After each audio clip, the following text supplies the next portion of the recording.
All right, guys, we're going to start in under 1 minute. Thank you, guys.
Good evening, school board, superintendent, district staff, and community.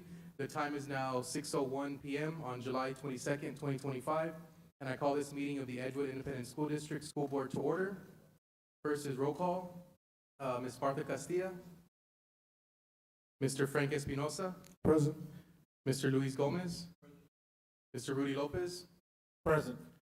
Mr. Michael Valdez, Present. Mr. Sergio Delgado, Here. and I, Dr. James Hernandez, is present. Let the record show that a quorum of the Edgewood Independent School District School Board is present, that this meeting has been duly called, and that notice of this meeting has been posted in accordance with the Texas Open Meetings Act. And now we stand for the Pledge of Allegiance to the U.S. and Texas flags by Ms. Blevins, Gordon Blevins.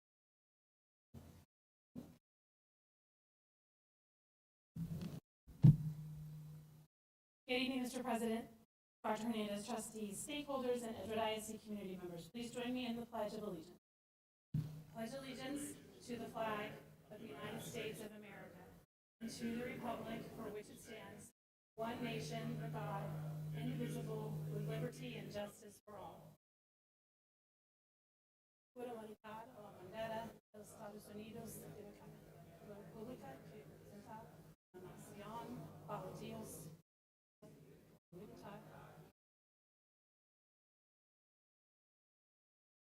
Honor the Texas flag. I pledge allegiance to thee, Texas, one state, God, one, and indivisible. At this time, I ask you to remain standing for a moment of silence. In today's moment of silence, we'd like to remember two Edgewood ISD employees who have recently passed away. Adriana Searcy was a counselor at Roy Cisneros Leadership School, and Patricia Menchaca was a pre-K teacher aide at Cardenas Early Childhood Center. Please join me in a moment of silence.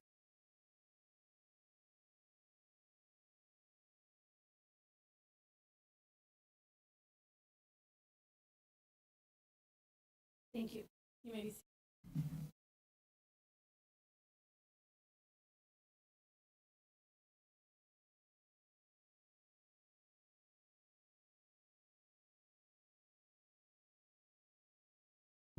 Okay, Ms.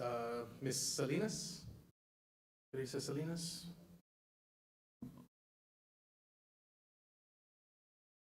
For the Edgewood Independent School District from Goals to Greatness recognitions.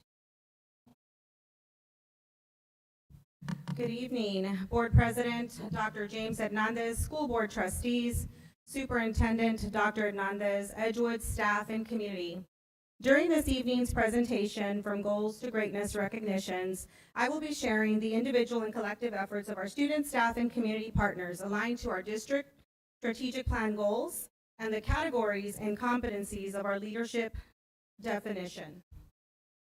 At Edgewood ISD, we believe that strong leadership at all levels of the organization is foundational to meaningful growth and lasting positive change across our district.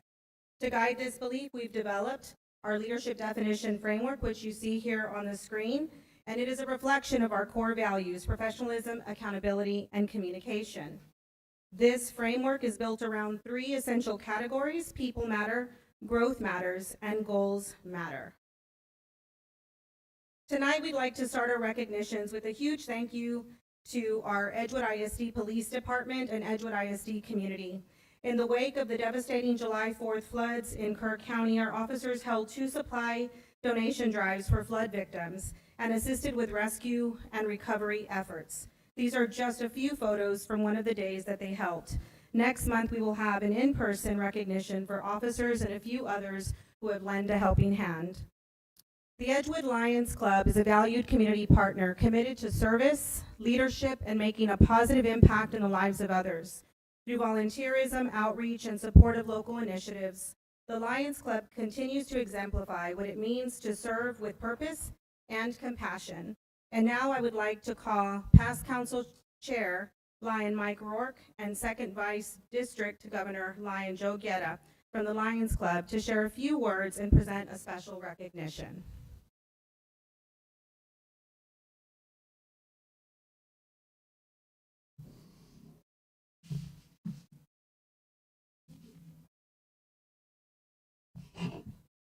Good afternoon. It's an honor to be here in front of you all. Been a while. But it's our honor also to present some certificates of appreciation to members of the Edgewood staff who have been very supportive of what we do in Edgewood District. Through your efforts and through the efforts of the Lions Club, we have been able to support a multitude of students as well as families within the Edgewood District. And at this time, I'd like to present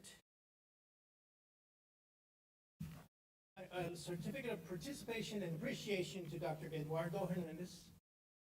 Sir.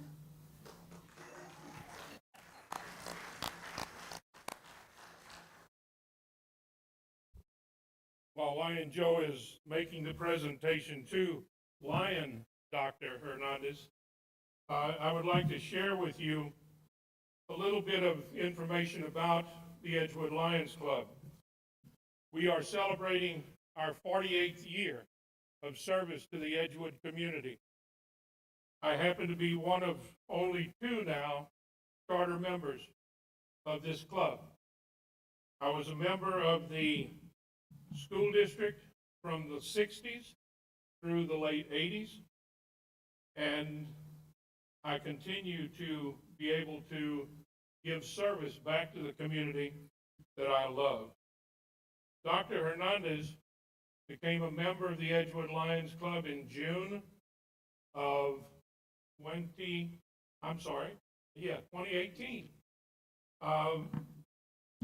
This is very unique to the Lions Club, especially the Lions Club of Edgewood.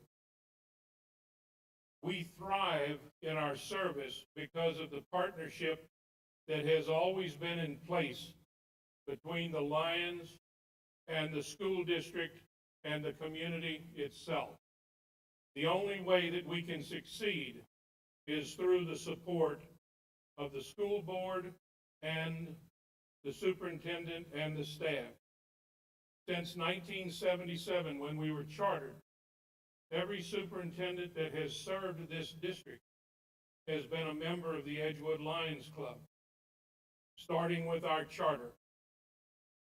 It is through this effort that we have grown to be 86 members strong in the community, and we have touched thousands of lives in those 48 years of service. We thank you for the partnership, and we look forward to many more of you considering becoming members. Lion Frank, we thank you for being a member. To many of the staff, Lion Myrna, Lion Elvis, Lion Phil, Lion Chief Quiroga, Lion George, fellow Lions that are arrayed over here. Again, it is through our collective efforts that we are able to serve the needs of this community, and with the Lord's help, will continue for many years to come. Thank you. We don't like to give him the mic too long because he can take an hour, make it 2. We have one other a certificate of dedicated support for one other individual on the Edgewood ISD staff, Amelia M. Castillo.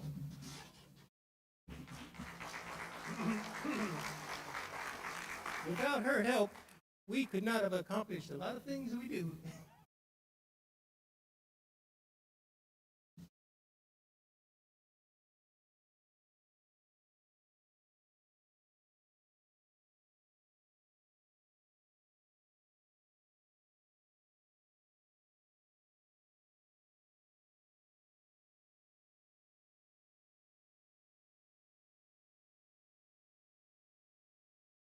Thank you all very much.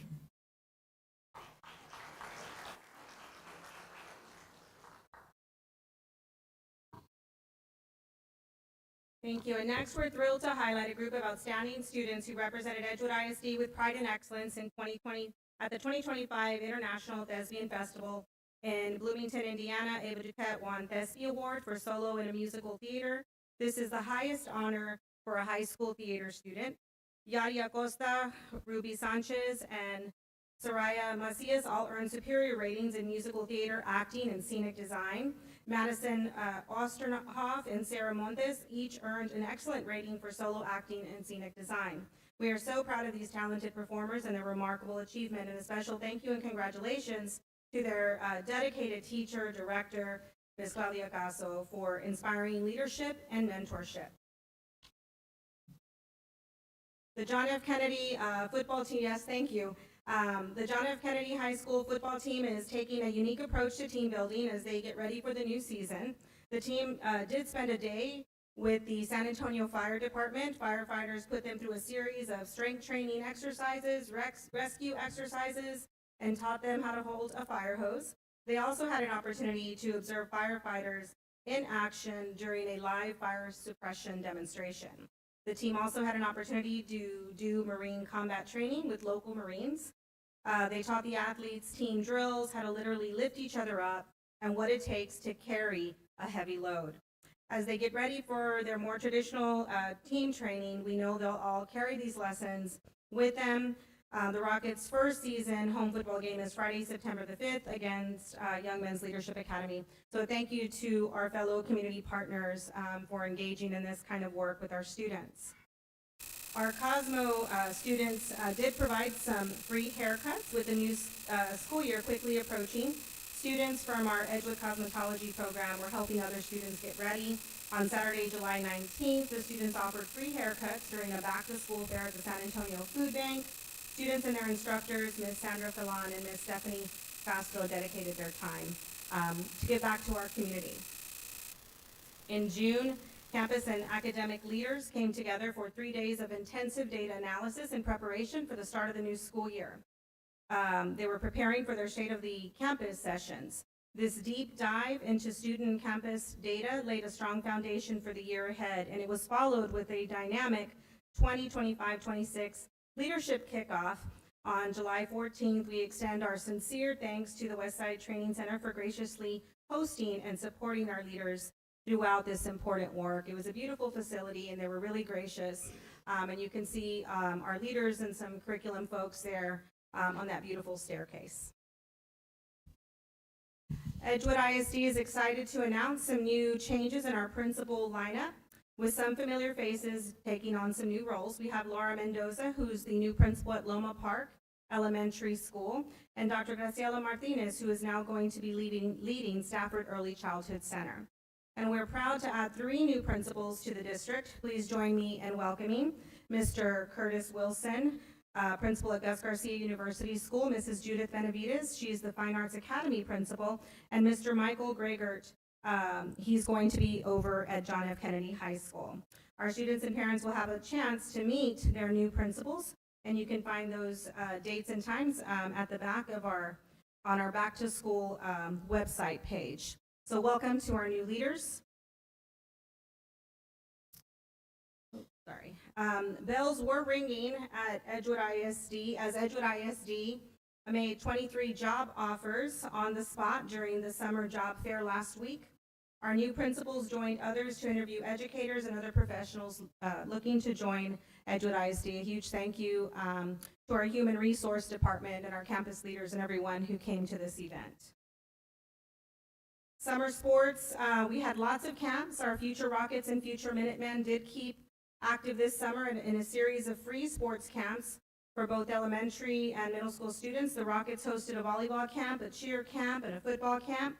The Minutemen held softball and volleyball camps. Thank you to all the coaches and varsity athletes who helped lead the camps during this time. We also had some STEAM camps that we wanted to highlight. A lot of campuses across Edgewood ISD this summer, students from around different campuses came this summer. We did have more than 150 students who took part in 2 weeks of STEAM camp. This was held at the Fine Arts Academy. The sessions included photography, ukulele, culinary, barbecue, robotics, art for the first time, and cosmetology. Thank you to all our Edgewood educators, the CTE department, and our federal programs department who came together and lent a hand so that this camp could be a success. I want to just say that this camp grew by 50%, and it continues to be something that we want to elevate. And then as just a quick reminder, I want to make sure that you all are following Edgewood ISD of San Antonio on YouTube. This is where you can find messages from the superintendent as well as live streams about meetings and sporting events. This is my contact information. Thank you very much for your time, and we will take a short little break as we transition, or we'll keep going? Yes, we can go ahead and keep going. Thank you. Thank you. Next, we have our communications from citizens. Mr. Espinosa. Oh, I'm sorry. I'm a little rusty. I'm sorry. It's been summertime. Dr. Hernandez, do we have any communication from citizens? Yes, sir, we do. We have a couple. I've already handed them to you. Okay, thank you, sir. Before I call anybody up, Mr. Espinosa? Before we call up any speakers, there are some procedural items to be announced. Board policy BED local limits public comments to specific agenda items. Any speaker that deviates from speaking on agenda items will be ruled out of order, and they will forfeit the rest of their time. The speaker will be informed when he or she has 1 minute remaining. Speakers who engage in personal attacks or use insulting, profane, threatening, or abusive language during any board meeting shall be ruled out of order by the presiding officer and may be escorted from the board meeting room by district peace officers. Any concerns or complaints regarding employees, public officials, students, or parents should be resolved via the appropriate complaint process as stated in BED local. Pursuant to 551.042 of the Texas Government Code, no board member or administrator may respond to a member of the public unless such response is a recitation of district policy or a statement of specific factual information. Please be advised that citizens and especially board members shall refrain from speaking over one another during the meeting out of respect for the speaker that has the floor. Okay, thank you, sir. Can I get Ms. Melody Herrera to the microphone speaking on 6F?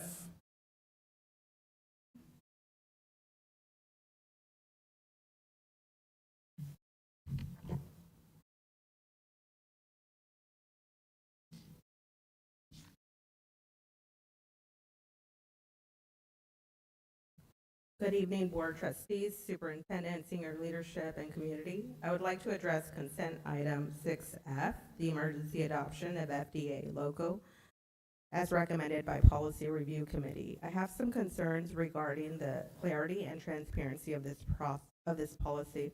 I'd appreciate it if you would provide a list of members from the Policy Review Committee. I believe it is essential to understand the committee's composition and the decision-making process behind this policy. Upon reviewing the policy, I feel its current wording may be a disservice to our district and community. I am concerned that it does not provide sufficient clarity and may lead to varying interpretations. I strongly recommend that this policy be clarified and revised before it is considered for emergency adoption. There are several unanswered questions regarding the implementation of this policy, including how applications will be tracked and how data of denials will be shared with the board and the community. I would like to reference the mission of public education system in our state, which aims to ensure that all Texas children have access to a quality education, which is in the blood in our district. In the case of San Antonio versus Rodriguez, however, this policy appears to contradict this mission by implementing criteria for inter-district transfers based on academic performance. As you are aware, not all districts have the same standards for advancing students. Some districts may not provide perfect grades for transfer, which could affect the eligibility of students. I believe that it would be more beneficial to have a policy that acknowledges districts with varying standards, rather than setting unrealistic expectations for students. In similar cases, such as transfers at Burleson, students have been denied admission because of lack of resources or equipment. This has been observed without the implementation of this policy, which questions the necessity of adopting a policy that considers these factors. Given that the current $11 million deficit the district is facing, I find it necessary to consider whether the district's financial situation may be influencing this policy decision. I believe it is essential to clarify the true motivations behind this policy to ensure that we are prioritizing the best interest of our students, rather than might seem like a more convenient, cost-effective solution, and potentially leading to a higher likelihood of disputes and subsequent litigation, from which I'm sure that your attorney would like. Thank you. All right, thank you. Next, Ms. Agapita Jaramillo, speaking on 6E, 6F, and 6K.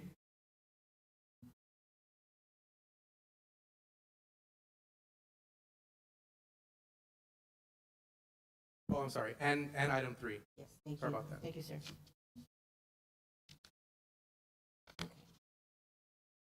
Good afternoon, Board of Trustees, Superintendent, Edgewood staff, and community.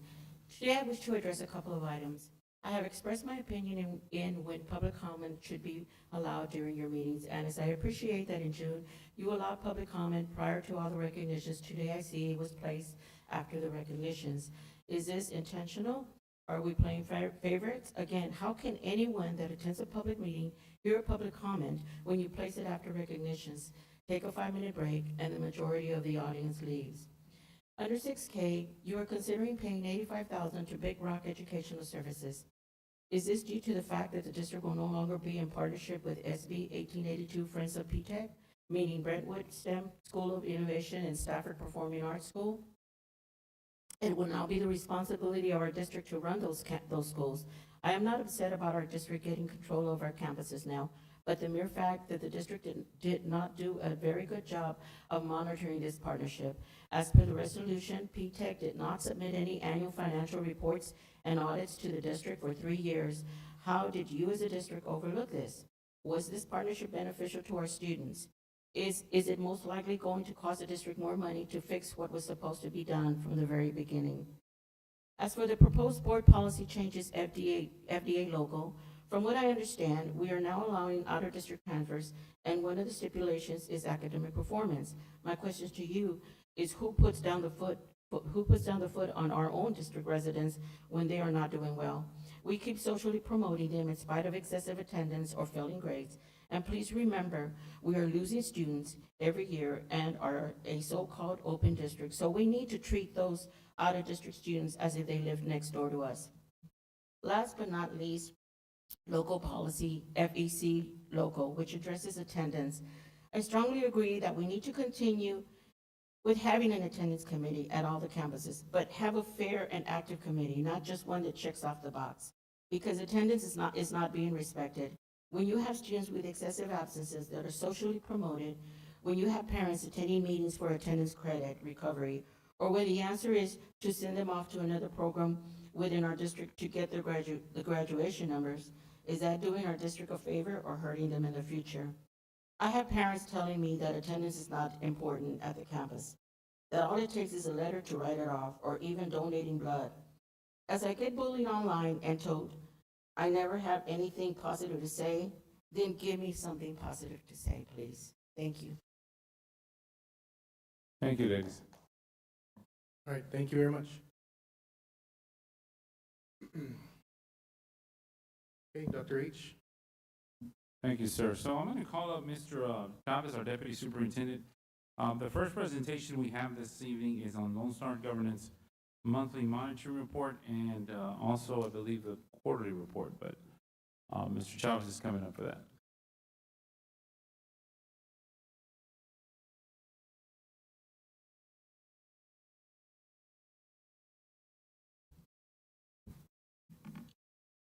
Good evening, ladies and gentlemen of the board, colleagues, community members, parents, and students, if we have any in the audience. Today I come to you this month for the Lone Star Monthly Report. That's a beautiful picture of our Stafford staff as they get ready for the school year. I also want to make sure that we're bounding everything in our board superintendent priorities and our goals, and of course our board operating norms. All this centering around our leadership definition for the district. So without further ado, there's a statement at the very top that says student outcomes don't change with adult behaviors change, starting with me. I don't know, I think I started using glasses. So the first one is Constrained Progress Measure, CPM 2.1 on professional development, professional learning. The second one is Constraint Progress Measure 3.1 for teacher turnover. Today, basically, 2.1 is the superintendent shall not allow a student outcome goal-oriented professional learning to decrease below 60%. The baseline was established in Edgewood back in January 2022. You can see from our left side in the black area, that is our baseline. And from there, we're going up to see which groups are passing. So in 23, we are at a higher number than the 60. And in the middle of this year, past year, we were sitting at 61. I'm very proud to say at this time into the year, we're at 89%. So that is a huge increase from the times before. So again, I'd like to thank our professional development group, including academics and our Office of School Leadership, as well as all of our teachers, and this is professional development focusing on those particular goals. As you can see here, there's a breakdown of the 3 student outcome goals that qualify for Lone Star governance. The first one being Goal 1, which looks at the rate for professional learning for literacy, early literacy. Goal 2 is for early mathematics literacy. And Goal 3 is for college, career, and military progress. In this case, you can see that we have the number of professional development pieces that address over 7,000 staff members. On the bottom here, the next one is all professional learning. And if we take those two numbers and we divide them, we come up with that number, the final number, which was 88. Thank you, please. I normally bring up my laptop, but I did this. Love it. Okay, so that is our professional learning piece. The next section that we have is some really good news for us. This is our, let's not touch. This constraint 3.1, turnover rate of teachers leaving the district will decrease from 3.7 to 18.7 by the end of school year 2028. And this is our baseline from our TAPER report, our 2022 Texas Academic Performance Report. In this case, we have as a baseline starting off at 23.7. Those particular pieces that are in the black, those are every year decreasing from that goal all the way down to 18.7 after year 5 in 2028. I'd like to state that as we go and look at this particular piece, we note that from 23 to 24, we had a significant drop, a drop of approximately 9 points rather. Next, for this year, for that year, we had a goal of 22 points. That particular year, we beat that particular goal.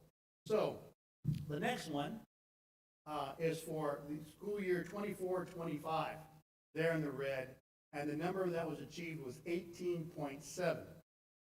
I'd like to say that 18.7 beat the 25 goal of 21.2, our 26 goal of 20.4, our 27 goal of 19.5, and met our 5-year goal of 18.7. This is something that, given the light of some of the changes and transfers that we have, of people resigning at this time during the year, this is a great achievement for our HR department, but all of our principals and everybody at the campus.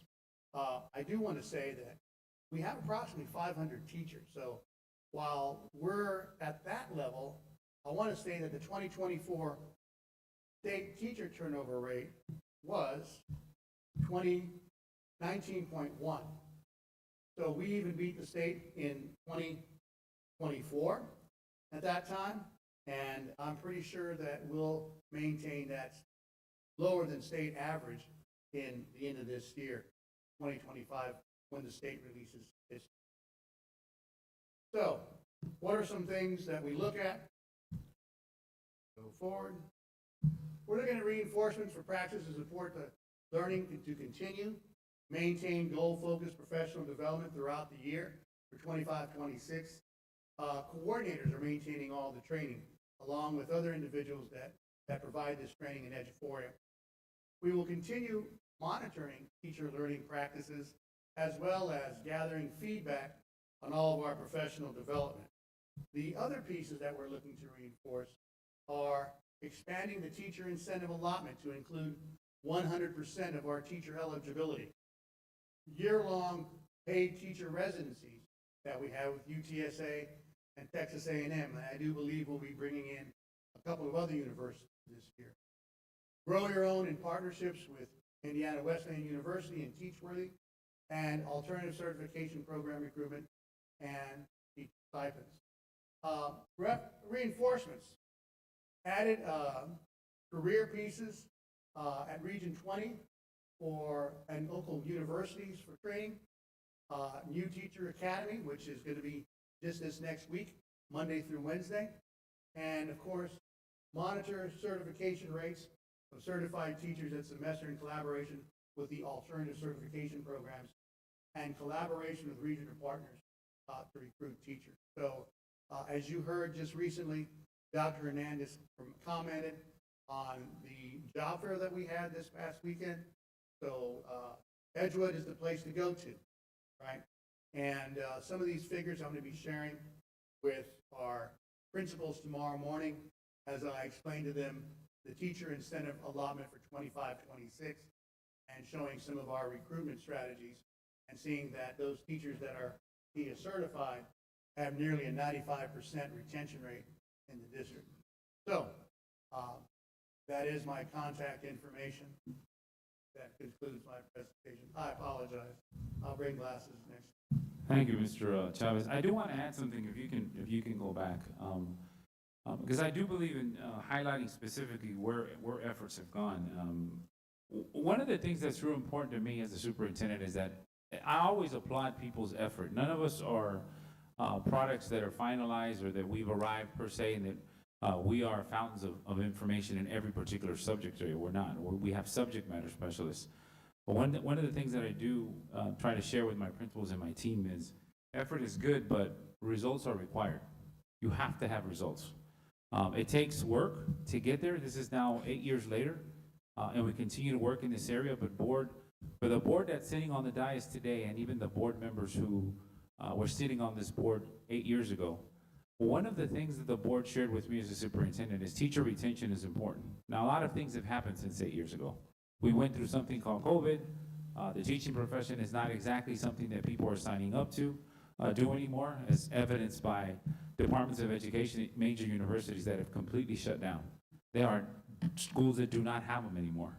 But I do want to thank people like our HR department. That pipeline of work The logos you see there are very intentional. With Indiana Wesleyan, with Texas Teachers, with UTSA, with Tamusa, bringing folks in from their sophomore years in college and using sometimes grant funding that we receive to pay them a living wage so they can work in our classrooms, stay in our classrooms. A lot of the folks that we've brought in over the years have stayed with us. One of the best examples we have are Perales Elementary and I think Loma. They've kept a lot of our folks. So I want to thank HR. I also want to connect this board because you approve our budget every year. So I want to connect for you with facts of what's really happening inside of the school district. The academic coordinators that you support us hiring, the instructional coaches that you support us in hiring and keeping, these are the folks that are working in the front lines and supporting a new teacher that's coming into the classroom. That is not an easy job to do now. There are a lot of mandates, and next month you're going to hear about mandates that we weren't asked for our opinion. I understand that the public thinks that we get a say in everything. We do not. There are recommendations, they're called recommendations, but here's the law, you will follow it, case closed. If you don't believe me, look up the legislative session and hear our lieutenant governor say that in sessions where he says, we're not asking, this is the law.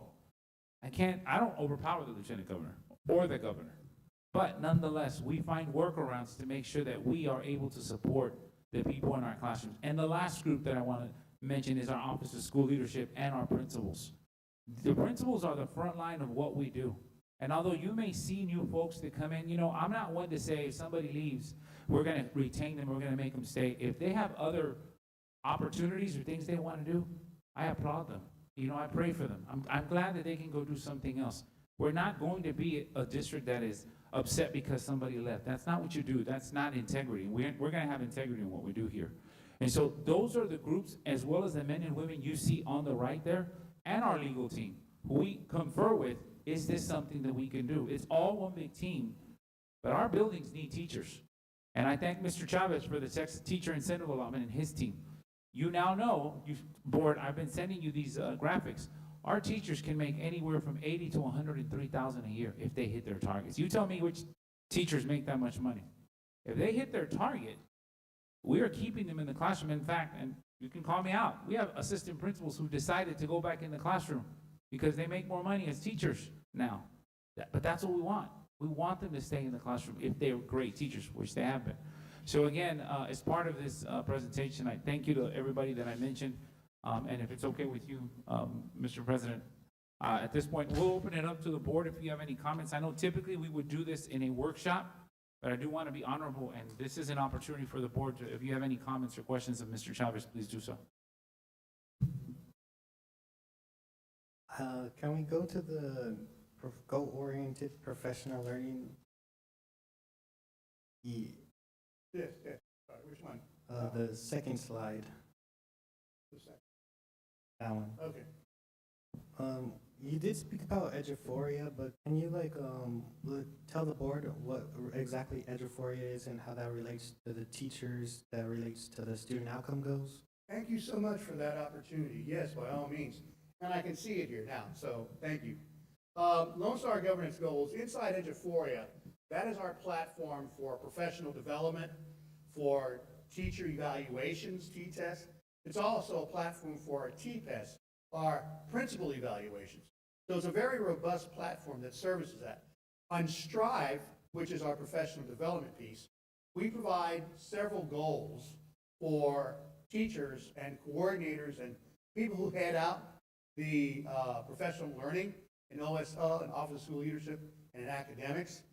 They have sessions that they can label if it's bilingual, if it's CCMR, if it's career and technical education, special ed, so forth and so on. They can put those in there. And what we do is we get all those particular trainings and we produce a goals report based by the goals that they have. And based on that goals report, all those particular pieces related to Lone Star Governance Goal 1 regarding reading, there's 199. In that 199 sessions, 3,649 teachers were participated in those. So it keeps track of every professional learning session, who attends, who the audience is, what's covered, what day, time, and location. Lone Star Governance Goal 2 with the mathematics, there were 164 sessions serving 3,027 teachers. Lone Star Governance Goal 3 for career and college preparedness, we had 25. And of those 25, we had 399 for a total of 388 sessions altogether and 7,075 teachers being trained across those areas. Down at the bottom, we have the list of all the professional development sessions that we have, totaling 436 total. So we took the 388 divided by 436 and came up with the 89.0%. So this is a platform that we've used for several years. It's part of our co-op, our Region 20 co-op. As a matter of fact, we come to the board for your approval of that. Included in that is the various Edgewood platforms. Oh, so like I see for like number 1 and 2, it's like 3,000 participants. But is this every year or? This was for July 1st, 2024 to June 30th, 2025. So there's like, for the first one, there's 199 sessions, and there's 3,000 participants. So like teachers during the year can go and do multiple sessions. Yes. As a matter of fact, as we're starting the first week of August, we have 5 days of professional development. Next week, as I mentioned, we have 3 days of new teacher orientation. Every one of those professional development sessions are entered by our staff and set up in Edgewood, and teachers go in and register. And through that registration process, they take attendance, who showed up, who did not, right? I can sign up, but if I didn't attend, I'm not included. Also, teachers are participants are given a survey to comment on, give feedback on the quality of the session. So all that's built in within that. And I see there's the 3 categories on the top, but is there like more professional learning sessions like for other Lone Star governance goals? Or is it just specifically these 3? Good question. These are the 3 Lone Star governance goals. Under each one of those are goal progress measures that we have, and those particular pieces are inclusive of that. And so we direct staff on how to identify, which goal it is. Sometimes it might be in 2 areas. If it's in 2 areas, for example, one of those was for training in early learning that had both math and reading together. So we count those, 1 for math, 1 for reading. So yeah. Also, I might want to add, I used AI to go back and check my numbers with all the professional development pieces. Mr. Mackins from HR said, made that recommendation. And I'll tell you what, it is spot on. Any other questions? Can we go to the teacher turnover rate? Yes, sir. Please. Yes, sir. Okay, so compared from last year to this year, what really only made it, the teacher turnover rate go down like 0.3%? Like what was done differently? Why was just a small decrease? Sure, no, great question. I first want to start off by looking at that first piece, how we had a drop from 28 to 19. I want to say this, in 2024, teacher incentive allotment. In 25, teacher incentive allotment. Now, given the fact that the state turnover rate was 19.1, and I always look at comparing our data to the state. Here we can compare it to the Region 20, Bexar County, things of that nature, but I really like looking at the state because it's a larger sample, and it gives a pretty good, clear picture of that. So we were below that in 24, and then in 25, it honed down a little bit less than that. And so I look to everybody that we cited, that Dr. Hernandez cited, Office of School Leadership. Human Resources has done a fabulous job maintaining and working with the TIA. When I appreciate the thanks that Dr. Hernandez gives for TIA, but it is Office of School Leadership, it is Human Resources, it is Operations, it is all the principals, It is all the teachers, it is all the coordinators and ICs that help to bring these teachers to a level of a growth of 1 year in those areas, and also a T-test that's greater than or equal to 3.7 in domains 2 and 3. Domains 2 and 3 are definitely instructional components that target specifically student achievement and teacher instruction. So it's a group effort. This TIA thing is a group effort from everybody, the superintendent all the way down to our teachers. Thank you. And my last question is, because it says teacher turnover rate, but are we only counting teachers as teachers in the classroom, or do we also count like instructional coaches as teachers in this data set? Good question. We count just teachers in this particular set. Yeah, Thank you. surely. Go ahead. Yeah? I just want to say that I remember when you started working on the teacher incentive allotment and how much work it took and how many people it took to do it. And that was something that we didn't have to do, but that's a great example of what we get together and do to solve a problem that we have.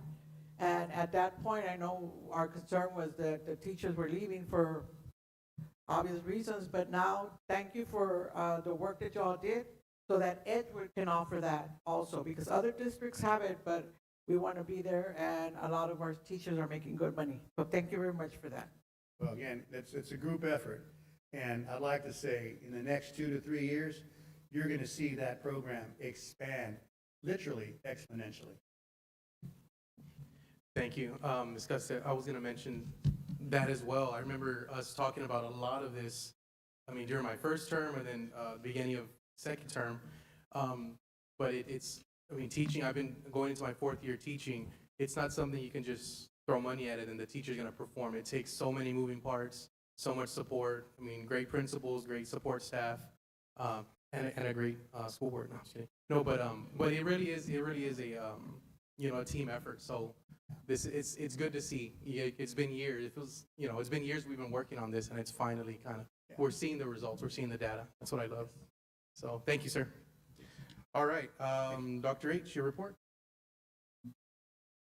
Yes, sir. And so I'm going to move it along because we do have a guest in the audience that I want to make sure we allow some time to speak this evening. So again, building on the conversation about our EISD leadership definition, I'll repeat this. Our leadership definition surrounded by 3 particular domains: people matter, growth matter, and so do goals. So what you've heard tonight are examples of that. I want to highlight again the JFK football team and our coach there at the high school for the work that they've been doing with our young men, not just with the Marines, but also with the San Antonio Fire Department. Our groups went out. So I want to thank Ms. Martinez's shop. In that house, Mr. Williams, who oversees athletics, with our athletic director, Mr. Ben Benavides, all the support they've been given to give our boys opportunities to experience these types of things, right? Some of our young men, this could spark an interest in joining the military forces. And so it's important that we provide our students experiences, because academics is important. Don't get me wrong, that's important. That's why many of us are doing what we're doing. But the experiences also matter. Also want to highlight to you our little logo there on the left with the 75th anniversary. We are starting our 75th Diamond anniversary in Edgewood ISD, so you'll be seeing more information come out with that in terms of festivals and different things we're going to be doing in the community. And so I wanted to start plugging that out tonight. So you heard me talk a little bit about our students. Those pictures that you see there, I'm going to highlight the ones on the left because that's Abby and Miracle, who just graduated from JFK High, JFK this last week. In fact, I just saw Abby. She's taking off to Texas Tech. She came by and picked up her scholarship money that we provided for her. But we have such wonderful students in the district. So this is just a visual of the other activity that our JFK boys had at the San Antonio Fire Department Academy. So again, lots of great work that our folks are providing for our kids. And as mentioned earlier, this is really the work of a lot of people. We don't always mention every single person every meeting, but we do want to highlight the work they're doing. So Miss Trevino, who you see there on the right, our Assistant Super of HR, I want to thank her and her team for a quality job fair as always. We always have a lot of candidates show up, and we able to hire not just in the classroom, And let me remind everybody, the classroom is important, but peripheral support is also important. Parent services, operation, businesses, our marketing and communications team, the business office, all the different teams who you may not see every PowerPoint, but it takes everything they do to keep our district running. So that also means, our board president said also playing, but the board, well, the board is important. It is the board who gave us the authority 4 years, it's 3 or 4 years ago now. I'm gonna take us back to Tia, to be able to start the work with the teacher incentive allotment. It had to have board approval. And so I do want to thank this board and board members who were sitting on the prior boards, because without you, we couldn't do this work. So, board, I thank you for all the work that you do every month. This is a little bit of an odd month because our district does shut down in July. So, our board did receive a board update on July 11th. We had a board officers meeting and trustee meeting for those that were available on the 17th. There was a board update that went out on the 18th. And then, of course, we've had individual meetings with board members as requested. There will be another board update on August 1st, which will allow us to prepare the board for our August regular meetings. This is all done with the expressed intent of making sure that we are developing an effective organizational model in the district and that we are honoring our Vision 2028. I will read those to you because you can see those there, and this will be posted. But it also allows us to provide, again, those experiences, right? These are our Memorial High School cheerleaders who are also doing things in the summer camp, right? And so these things are important too. These are the things we have to uplift in our schools, and of course, our quality service standards. So I am going to pause at times here in the next few minutes because I want to thank our board for the budget that was adopted last month. Thank you, board, again for that. We are bringing another recommendation to you in August for compensation, but I do want to thank you for the budget that was adopted. This board, in conjunction with the superintendent, is responsible for nearly $100 million budget. That is a lot of money that our community has trusted us with. And so I want to thank the board again for the monthly work that you do to prepare for these meetings. But I also want to thank the board because the board also goes, as part of their work, across the state to present. Recently, the board and I attended the Summer Leadership Institute, which is provided by the Texas Association of School Boards in Fort Worth, Texas. And I want to highlight some of our board members who presented alongside staff. Mr. Frank Espinosa, Mr. Luis Gomez, Mr. Rudy Lopez, Mr. Sergio Delgado, and of course our other staff members that you see there. These are the cover pages that I wanted you to see of the presentations that they did. Why is it important that the board does this? Because when the board goes out and presents, they're presenting to their peers. They're presenting to other board members who are learning from this board, and that's important. Our boards in the past, maybe were not involved in these type of things, but it is important that we are getting the Edgewood brand, if you will, out across the state so that people see what we're doing.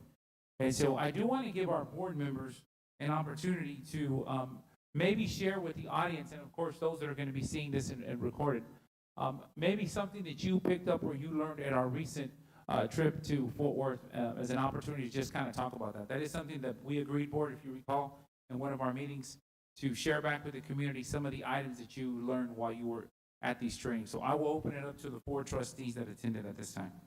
May I? Yes.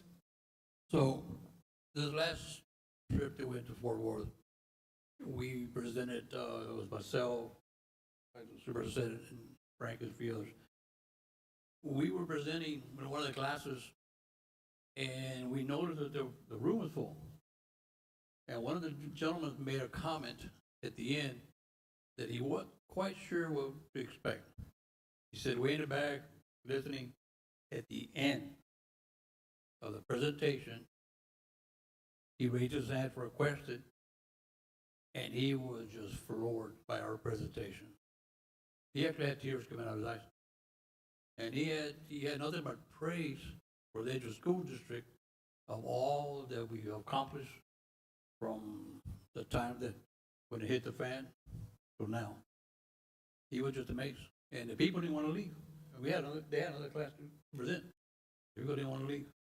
So I was very, very pleased, not only with us, but with the staff. And I got to give kudos to Rudy and Jessica. Gentlemen, you did a great job.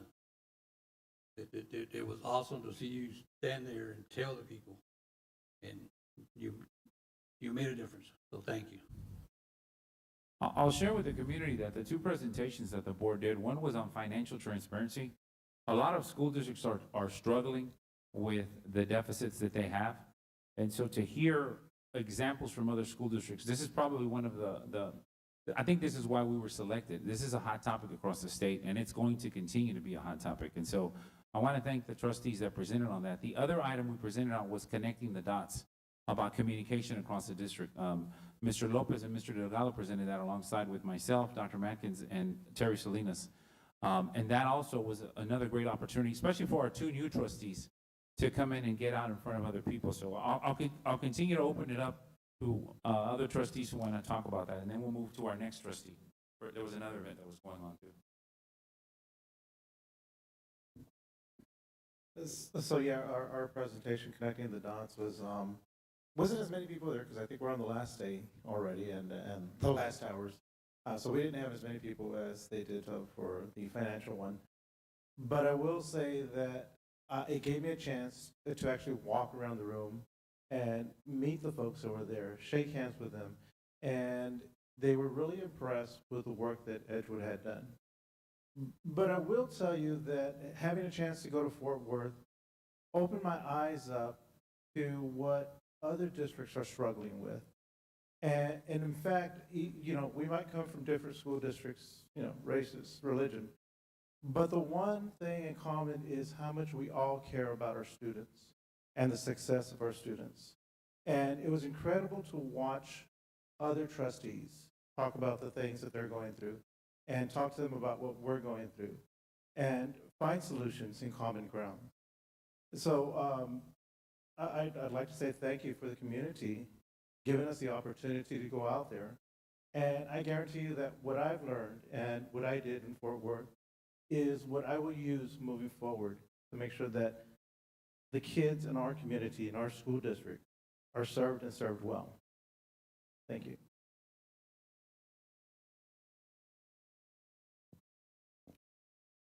All right, I'm going to keep us moving along. Thank you, trustees. And then another event that also happened in Fort Worth during the week that we were there. I also want to congratulate our Mr. Michael Valdez for also being honored as one of our master trustees across the state. Every year there is a master trustee program put on by Leadership TASB. Of course, trustees from across the state apply, and then of course they get in. And so Mr. Valdez was selected for this program a year ago. In fact, I think I heard them say Mr. Valdez is the youngest trustee that has ever done this program.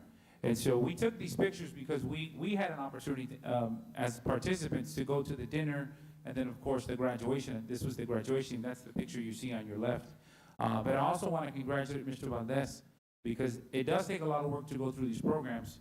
And, of course, I got to talk to other trustees, and they echoed that there's a lot of learning that goes on. And so there's some information Mr. Valdez is going to share with us at another meeting from what he learned. But I do want to also give you, sir, an opportunity to speak to the opportunity that you received to go to Leadership TASB's Master Trustee Program.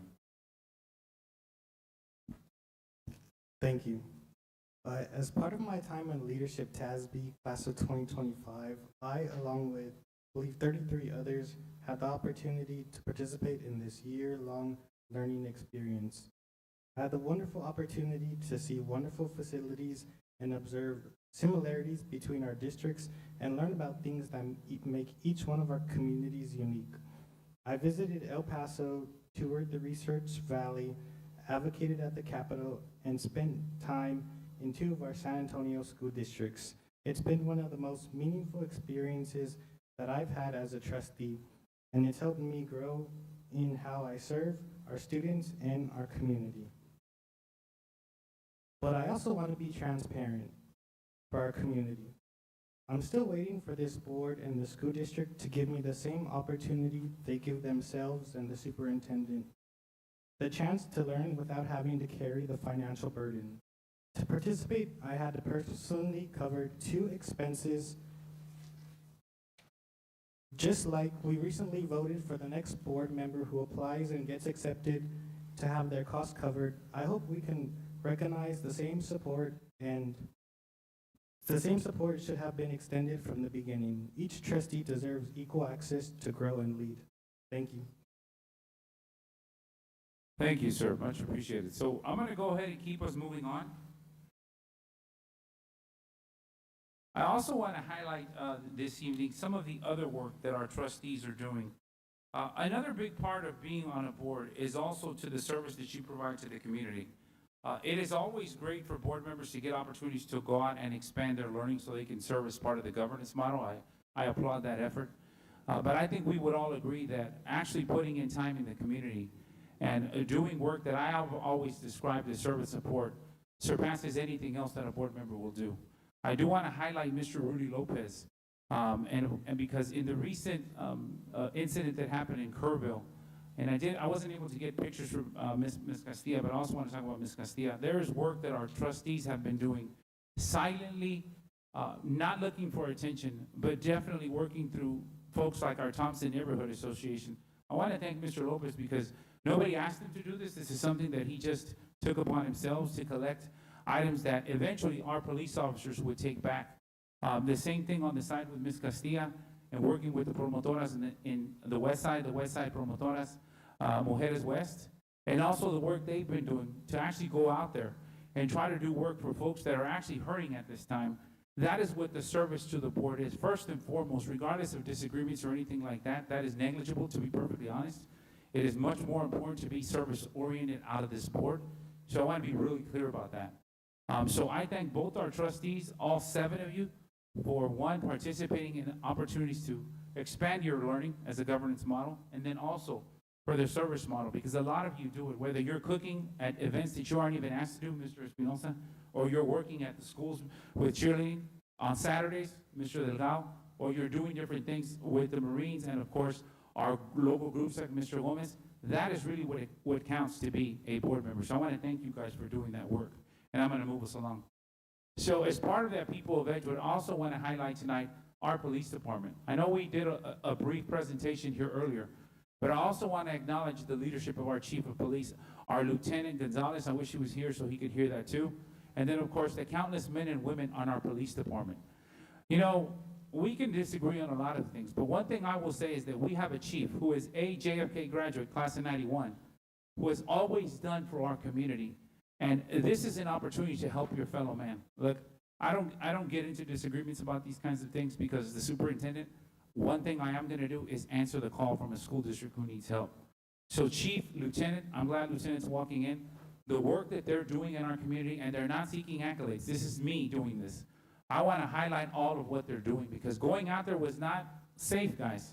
I know specifically of 2 reporters who they went out there to report and then ended up needing help themselves. But our folks are out there. And I also want to thank Frank back there playing with his camera because these are the pictures that Frank took out there because these are important, guys. This is telling the story. And I'm going to share something that I shared with my staff. The DNA of Edgewood is about social justice. We have a guest that's about to come up and speak to a documentary about the 60s walkout. In fact, we have a guest in the back, Mr. Garza, who's here, who also participated in those walkouts. That is the DNA of our school district. It is always about standing up for what's right. But I felt like this was an opportunity. People sometimes think, well, Edgewood, they're always asking for stuff. Well, you know what? Edgewood can also give back. Edgewood has the power to go when somebody needs help and help them when they need help. And so I thank Chief for that leadership and everybody else who participated, our board members, and of course our team and anybody who brought anything to donate because people needed help. So thank you, Chief. Thank you, Lieutenant. I appreciate you. And with that, I'm going to close out on a few things, district announcements. I'm going to invite one of our HEB, I'm going to say friends because I'm going to consider you our friend. Will Miss Katie Best Richmond come up and speak about an upcoming event that we're going to have in the district on August 2nd? There is a you know what, let me be quiet, not steal your thunder. We're going to have an event, so Katie, take it away, Katie. Absolutely, thank y'all so much for having me here today. I am with the HE Butt Foundation with the Know Your Neighbor team.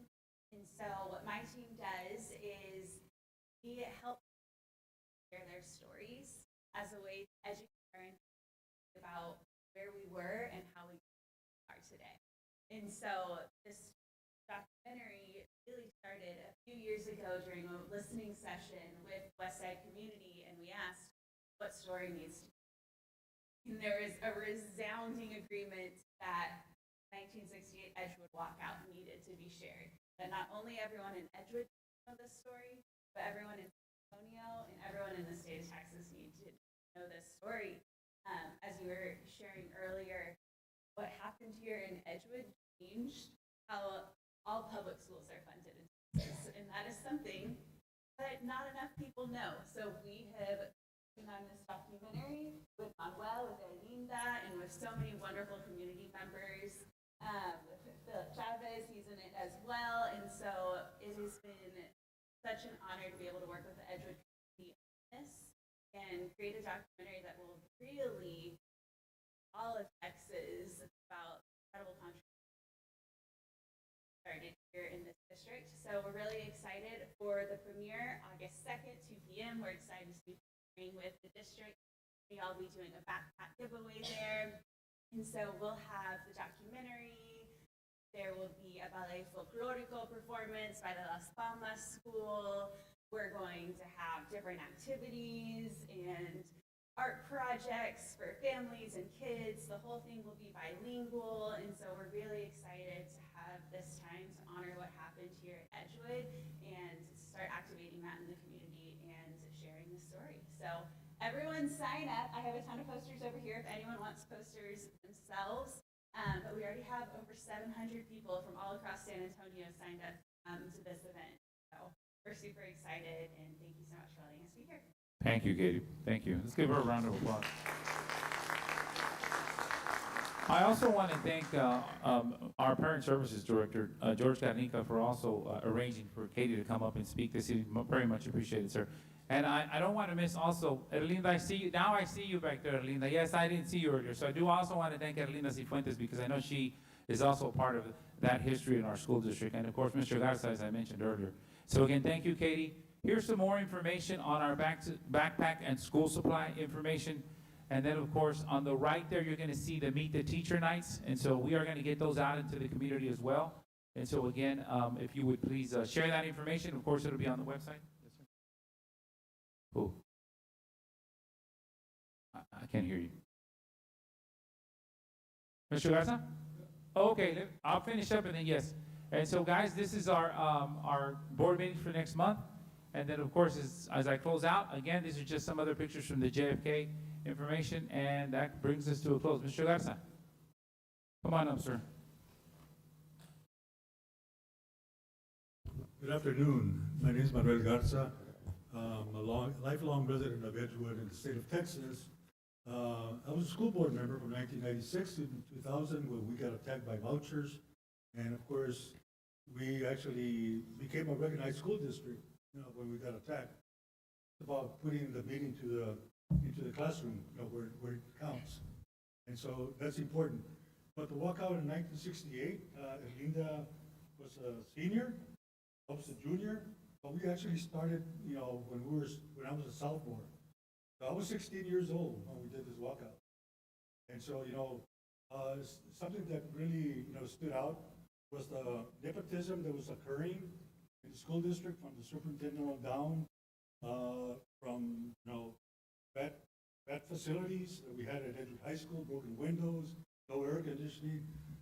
Louis can attest to that, because we didn't have none of that. And so, we went through a process. We didn't just go out and walk out. We actually had a process that we went through. And so we had 3 meetings before we decided that we were going to walk out the following day. But we actually, brought in our parents. Our parents were involved. And so it wasn't just us. It was just the students. 13 students took the lead from student council. It was student council led. As a matter of fact, I was a member of student council as well. Student council actually led the walkout. And so, Lena I can go on and talk about the walkout and what we did and what we accomplished. Because it didn't just turn around Edgewood, it turned around the state, turned around 34 states. So it had a big impact. It still continues to have an impact. So, Linda? I'm just going to do the positive on this one because that was back then, but to see, yeah, but to see what the school board is doing here for our students and the community, it just makes me so proud. And this is why I don't live in the Edgewood community, but I'm very involved in the Edgewood community. And I thank every one of you and past board members because what you're doing is bringing the best to the students of this community. So thank you, every one of you. Yes, I was in the walkout. Back then, I was real quiet and meek.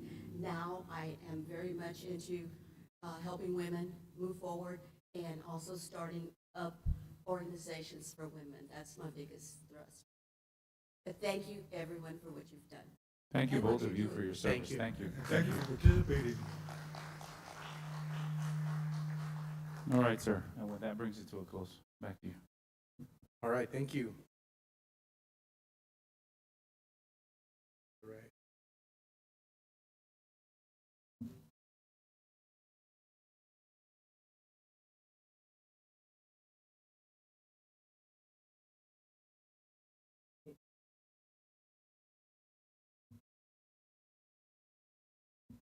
Thank you, sir. Thank you for reminding me. Board members, I failed to ask you if you had anything to share on the Kerrville piece. Thank you, Mr. Valdez. Any board member that wants to share anything on the service to Kerrville?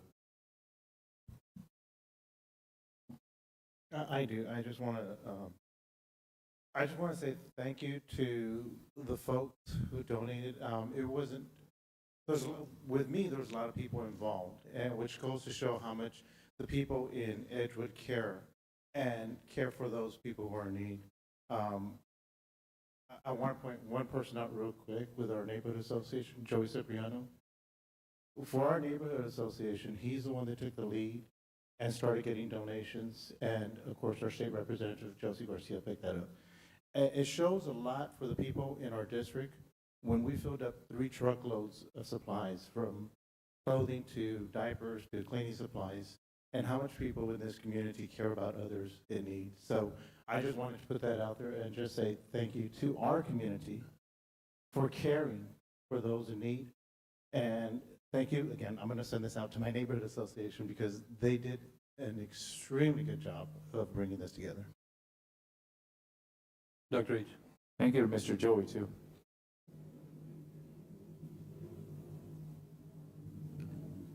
Waiting for the lieutenant to come back in. So I have a message to give to both of you. So there's this gentleman that used to live up north by Boston, Massachusetts. And when he got out of the Marine Corps, he moved to Kerrville. And he's a resident of Kerrville now. And I got a hold of him when they did that documentary, Channel 12 did documentary, because we both served at the American Embassy in Saigon. He was there during the floods, and he comes down to our breakfast every now and then for the District veterans. He was just amazed at the donations and the time that a community that lived nowhere near Kerrville took the time to help them. And he specifically told me to give you gentlemen a thank you. When he found out that I worked for FEMA, that I was a FEMA inspector, he told some of the people there, and I've been helping them fill out their forms, and, you know, it's very tricky to fill out those forms. But he was adamant that he wanted me to tell you, thank you from the bottom of his heart, that the people from Kerrville they needed all the help, and you came through. To both of you, thank you. Thank you. Yes, sir. Well, first, I really appreciate that, but when it was the lieutenant and everybody else's, but it wasn't me. I'm I'm a person that is lucky.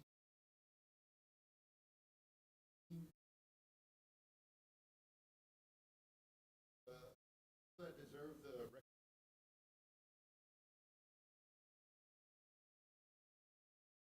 for that community. One of the things that almost closer,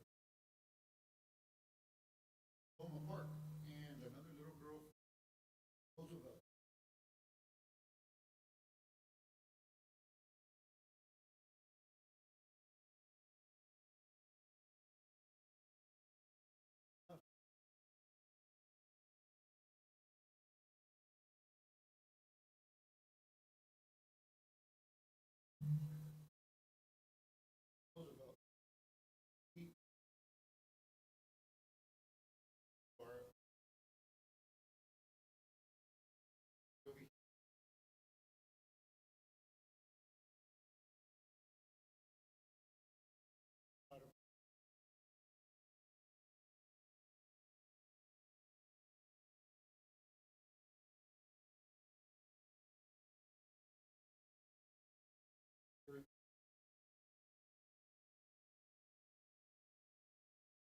do this, tell my boss,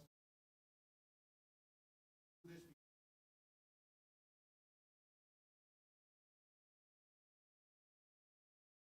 Get all over.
The thank you should be for everybody here. So I do, but thank you for everybody else here too. Thank you. Thank you, sir. That's all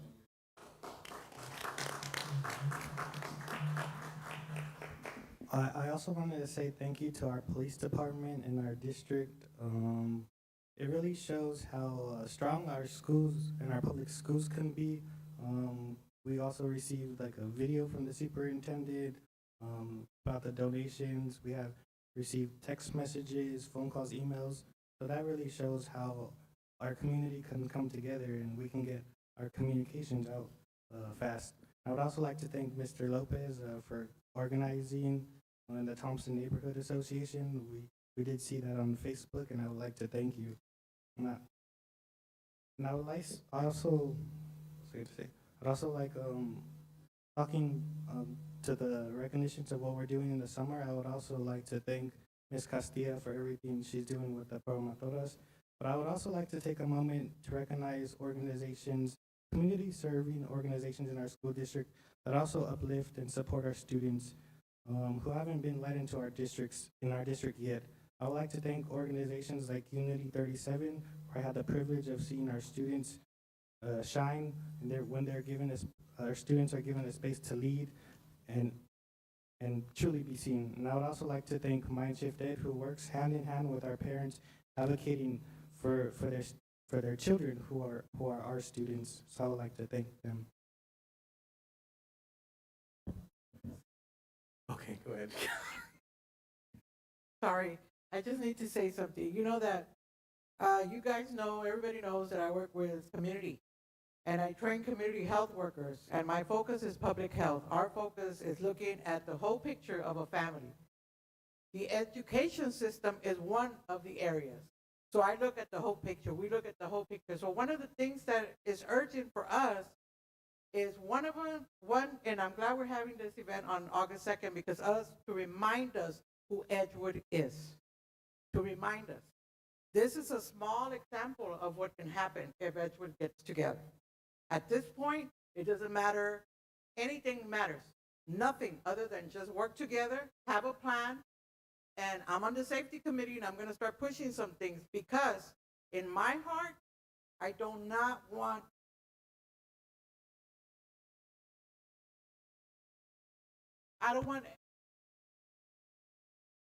San Antonio or Texas to go through like California is. We know a lot of people that are afraid. A lot of people are hiding. Promotoras are taking food to the people here in San Antonio. So imagine we ran over there when we heard that people weren't getting fed. We went to Kerrville and they told us, it's not time for you yet because we want to visit the homes. We don't have the skills to be. We met the Topos and the other Mexican heroes that came to help and other people, but we're not trained to go through the river and do all those things. We're trained to talk to the people. And then I asked, did they already come and ask for food? Because they had food and donations and all that. No, they haven't come yet. And I go, do you think they're traumatized right now? That's when you need us there. So I want to tell you that I'm going to push for a plan here in Edgewood for us to be prepared if anything happens like that. And you know why I'm saying this? Because I know that I'll have the support of the chief and the lieutenant, and Edgewood's not going to back up. And I'm not going to back up either, and I'm going to bring in as many promotores as we can to work and to help each other. And we're already doing it, but like y'all said, we don't advertise, we're not in newspaper, we're not in any of that.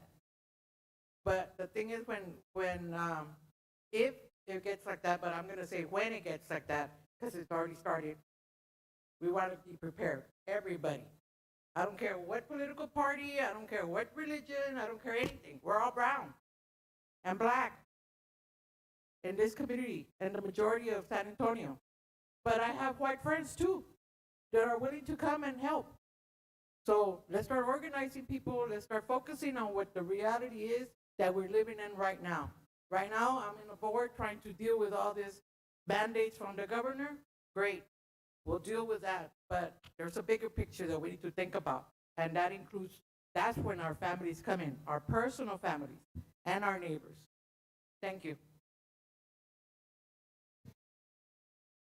All right. Okay. Next. All right, consent agenda item.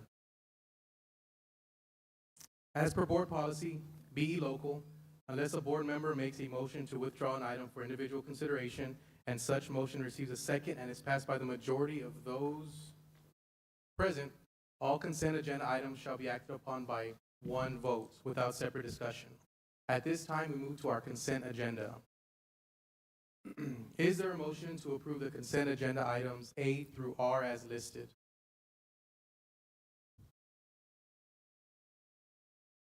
So move.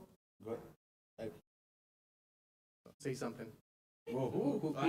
First. Ms. Gus, I'll second. Fine. y'all are rusty. Okay, Mr. Delgado, motions. Is there a second? Okay, Mr. Gomez seconds. Is there any discussion? Mr. President, Yes, sir. I have two things that I would like to ask. First, I would like to ask if it would be possible to move item 6F to be discussed in closed session.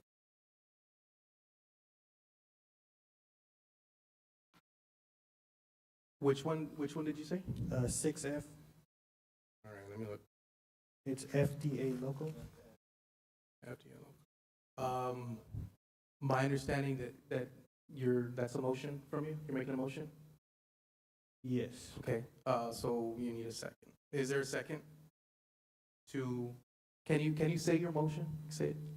My first motion would be to move item 6F to be discussed in closed session with our attorney under section 551.071. Okay, Mr. Valdez motions. Is there a second? I'll second. Okay, Mr. Delgado seconds. Is there any discussion? Yes. Okay, go ahead. I would really like this item to be discussed in closed session first because we're talking about an emergency adoption of this item. We do not have a properly board workshop, and I believe it would be great for all of our trustees to be on the same page and to have discussion on this item FDA local. Any other comments before we vote? Go ahead. Board, I do want you to consider something. So I am going to disagree with that comment.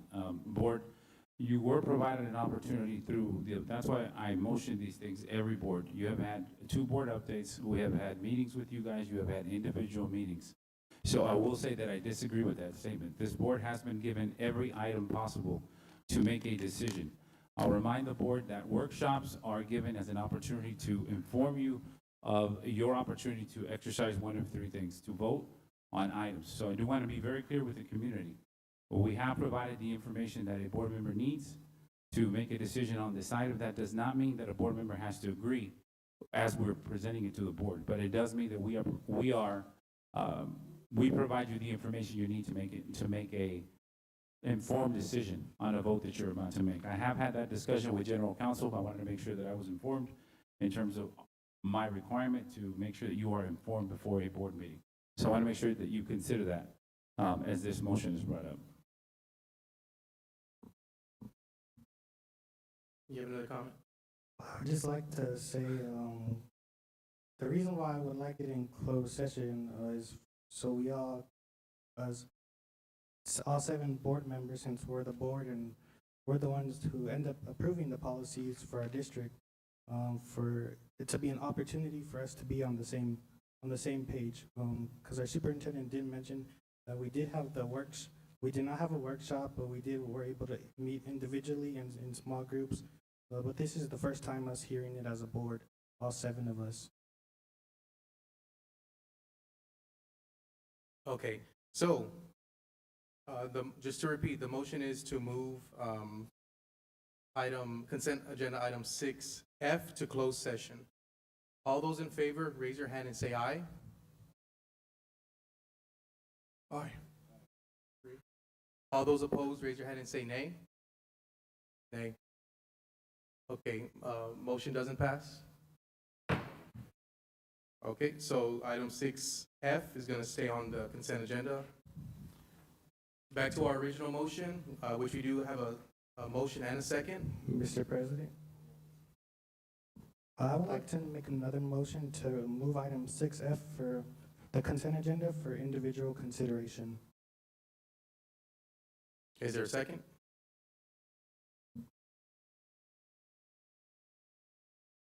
If there's no second, that motion dies as well.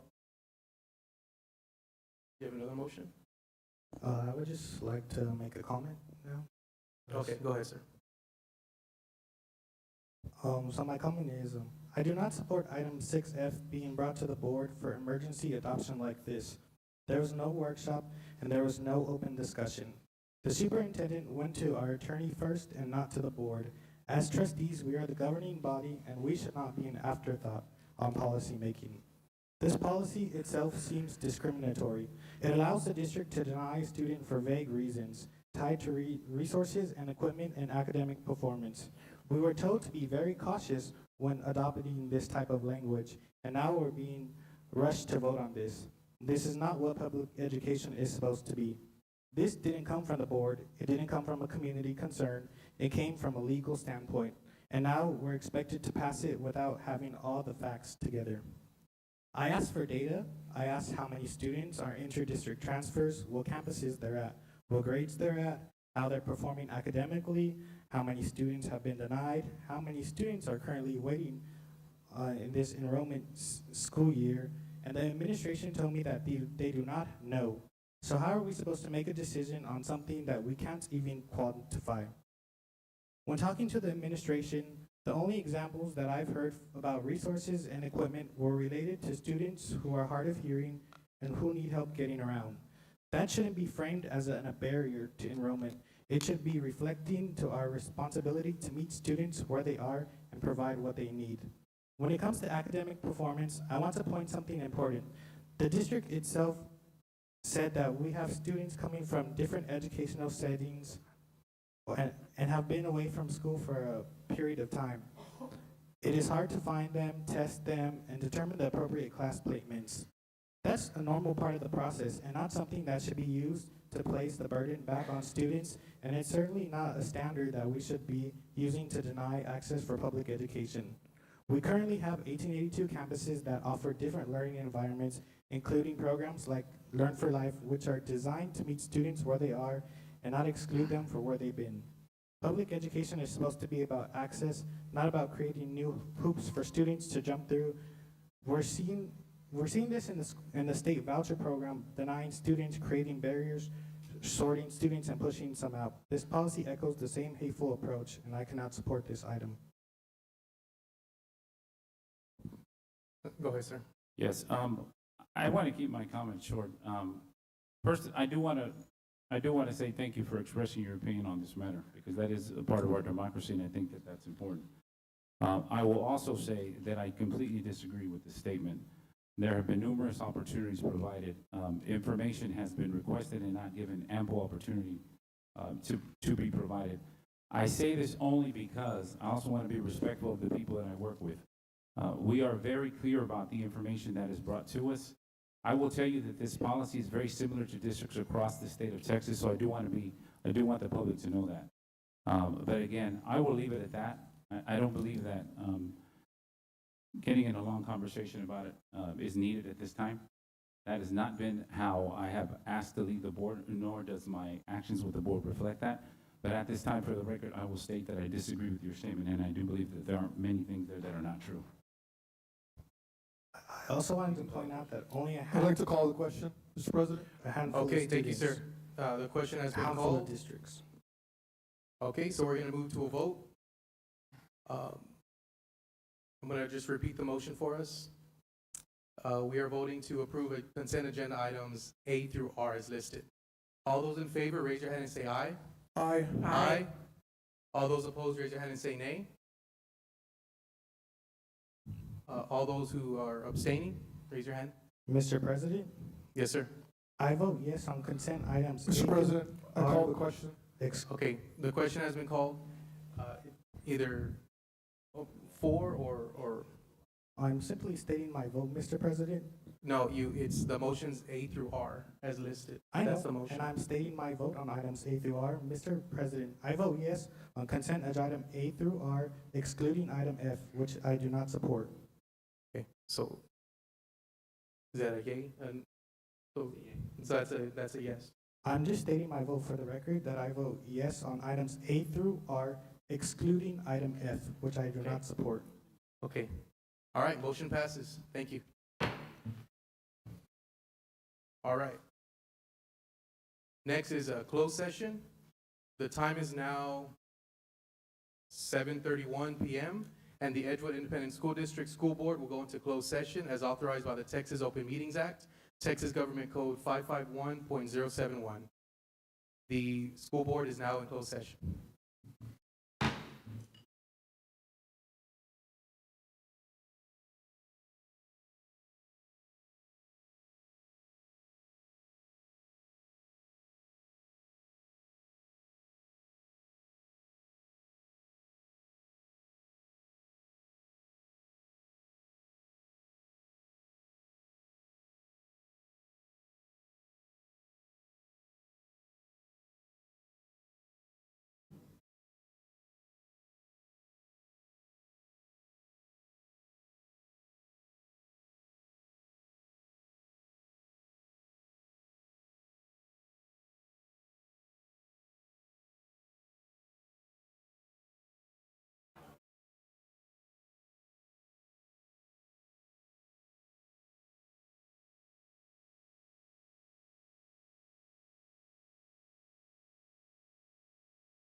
Okay, everybody, we're gonna go ahead and start back up. Thank you, thank you. Thank you, we'll be back on Thursday. No, just.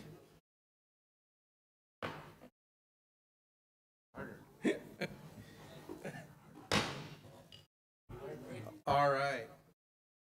The time is now 8:11 p.m. and the Edgewood Independent School District School Board reconvenes from closed session. All right, item 8A, discussion and take action regarding the selection of the 2025 Texas Association of School Boards, TASB, delegate and alternate. Is there a motion? Mr. President, I motion to recommend Michael Valdez as the 2025 TASB delegate and Rudy Lopez as the 2025 TASB alternative. I'm sorry, alternate. Excuse me. Should I do it again? No? Okay, thank you. Was that good, Mr. Cruz? Okay, all right. Thank you, sir. Thank you. Is there a second? I second. Mr. Delgado's, okay. Mr. Espinosa motions, Mr. Delgado seconds. Is there any discussion? Okay, is there any discussion? If we have no discussion, all those in favor, raise your hand and say aye. Aye. Aye. All those opposed, raise your hand and say nay. All those abstaining? Okay, motion passes. All right.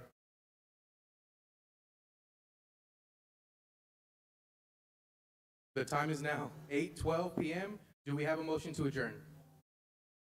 Mr. Gomez motions. Ms. Castilla seconds. Is there any discussion? We have no discussion. All those raise your hand and say aye. Aye. Aye. All those opposed say nay. Raise your hand. Okay, motion passes. This meeting is adjourned. Thank you. Awesome.